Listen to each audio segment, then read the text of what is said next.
To our top stories of the night, a federal judge blocked the law that calls for the 10 Commandments to be in every state-funded public classroom, and the Louisiana Attorney General's office says they plan to continue battling for the law to go into effect.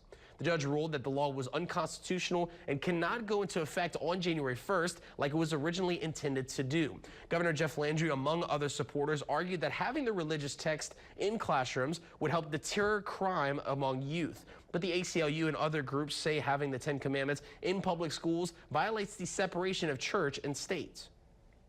You know, we felt like that was we were ultimately gonna prevail, given that, you know, the Constitution, you know, specifically speaks to religious freedoms and not weighing one religion over another. The posting of the 10 Commandments in public school classrooms violates the Establishment Clause of the United States Constitution and also the free exercise rights of the students in Louisiana.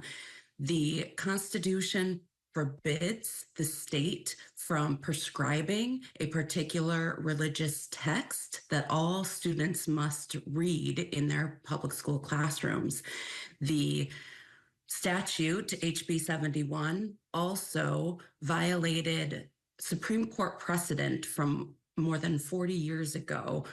And attempts were made to reach out to the Louisiana Department of Education for comment, but none have been given as of yet. Attorney General Liz Murrill says this legal battle is, quote, far from over. This recent decision means the state can't begin plans to promote and create rules surrounding the law for schools involved in the litigation. That's East Baton Rouge, Livingston, St. Tammany, Orleans, and Vernon.